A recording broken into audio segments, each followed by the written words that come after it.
Hey, this is Notser, and this is the Tier 7 Premium Canadian Destroyer Haida.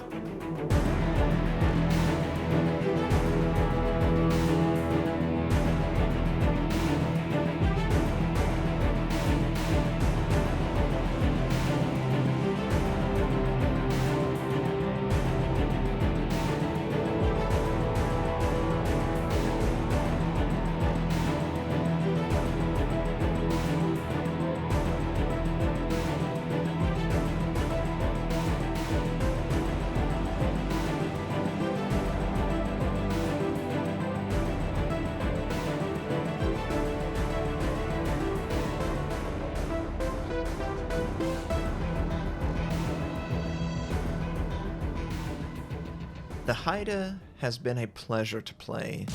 It is one of those premiums that, honestly, it just came together. A lot of unique traits, flow very well together, and it's very enjoyable to pilot. I'm so happy that we got to this state. The previous version that was named the Cossack at Tier 7 with none of the changes, it was not very compelling, but this certainly is. So I'm just going to cover a couple of the unique commander and module decisions that I've taken. One of the first ones that you'll notice is I'm using that special smoke upgrade. Now, why am I not using the hydroacoustic upgrade? This is the British Destroyer hydroacoustic, and it will be prevalent among high-tier British DDs, so it's a nice preview. It has really long duration, 3 minutes by default, terrible distance. Its torpedo and ship detection leaves something to be desired, especially at Tier 7. So I'm not going to extend the duration even more. It's already 3 minutes. Propulsion protection will benefit me. It's a small ship. You take damage.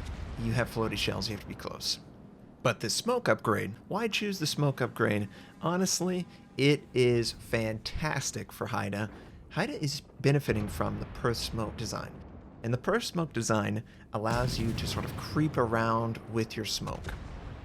Each individual puff only lasts for 10 seconds, but the smoke charge itself will continuously send out smoke for, I think, like 1 minute and 30 seconds by default. In this game, you're going to see something like 1 minute and 50. It's really significant. It is very fun to play in a DD role, and it works very well in the current design of the game, this super radar meta. It works to avoid all the hassle of a converging radar. You can sort of crawl your way to a safe area. Also, because the smoke is moving and so are you, it's a little bit harder for them to gauge where you are exactly. They're not going to blind fire you in smoke quite as easily. Another added benefit. And on top of that, since the smoke is moving around so much, torpedoes are going to be less effective at focusing you down while you're dealing with your smoke charge being, billowing. It's a great skill. Highly recommend it. Everything else is very straightforward from a module standpoint. Acceleration helps for you to play with that throttle. Of course, for my commander, priority target, I love the skill.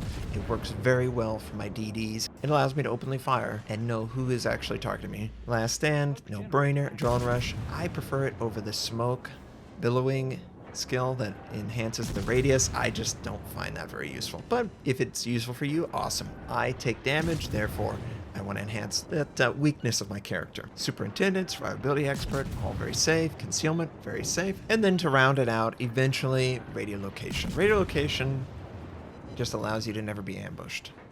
And if you are spending any significant time in or around smoke, you will probably be ambushed by someone, or they will attempt an ambush, and radiolocation just informs you, oh, the ambush, it must be coming. Now, in this example, you do not see it, because I do not have a Commonwealth commander that has a 19 skill, but I'm working on it. So that was my recommended build, and it'll work just fine. That's pretty much what I've used for my DDs for like 3 to 6 months at this point. It's the way it goes.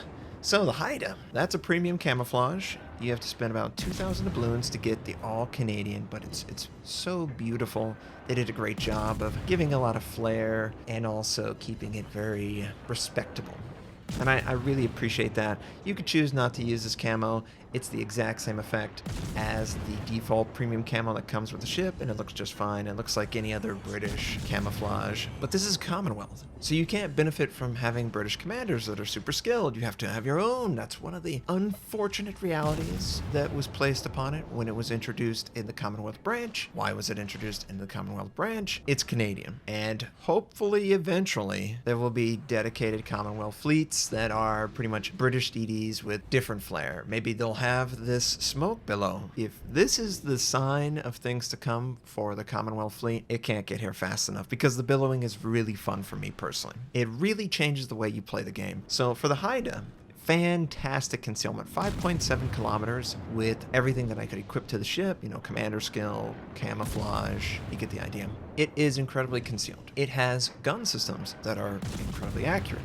They do a lot of damage. They're 120 millimeter though, so you will run into situations where some armor will not allow the shell to penetrate, which a 127, 128, 130, no issue whatsoever. But you've got a higher than average fire chance, and the accuracy allows for pretty high alpha strike potential, which I like. The turrets, they have great traverse. The gun angles are very usable. I don't know if you'll ever benefit from the secondary gun that is equipped to the ship, but it's there for anyone who wants to be bold and go a secondary build. I would never actually do that, but it's your prerogative. The torpedo launcher is a single 1x4, and it's functional. It has the British single launch trait attached to it, which is nice. So this is sort of like the best of all worlds.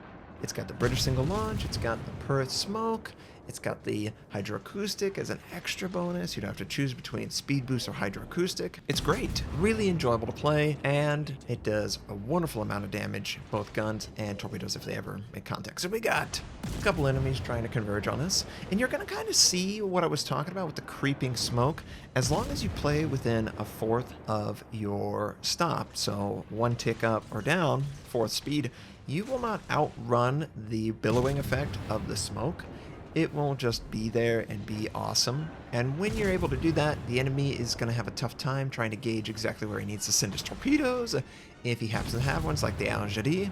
Obviously, because of the small gun caliber, I'm going to have to look for the superstructure predominantly whenever presented with a similar situation like this. Ooh, nice torpedo strike. You don't cross enough thresholds to really warrant the 4 points for something like the Haida. I mean, 4 points is a lot to ask when there's a valid location that you can always hit with your shells, being the superstructure. But she handles great, she looks great, very accurate, very nimble. The torpedoes are not something that you're going to rely on. They're more like a bonus. This is definitely a gunboat, and you are definitely looking to enhance your damage potential. I personally like to move around my shells to get 2 and 3 fires billowing on a target. If I'm lucky to have my torpedo tubes or anything like that, well, I will of course be using them. And this enemy monarch is totally trying to stop me. I'm trying to stall him out to use the torpedoes. A single launch is great, but clearly I'm 20 seconds away from that, so I was just trying to get some fire on the bow and the stern,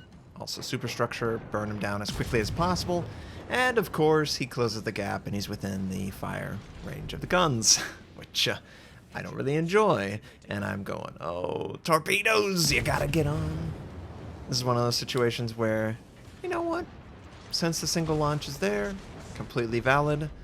Enemy gets a ton of HE shell damage on us, and of course the IO wants to help. Should have fired AP at the broadside or fired HE at the superstructure. Enemy IO, of course, is in the way. I'm just kill him before he can kill me. You know, I just saw him fire something, and we're gonna, of course, pull a Notser, run in the island. He's gonna engage us. We're avoiding, barely, and oh, come on, just kill this guy. Come on. Oh my god, really? Oh, that lucky duck. He got both shells to make contact, killed us, we kill him. And yeah, the Haida is great. I've really enjoyed my time with the ship. Unfortunately, the victory load screen bugged out. I don't know if it's the patch or a mini hotfix or something. I'm having issues with that. But regardless, great ship. Guns are fantastic. Smoke is really awesome. I really enjoy the Canadian vibe in the camouflage. And of course, it's getting me ready for the British DDs. I hope you enjoy this. I hope you have a wonderful day. And I'll catch you next time.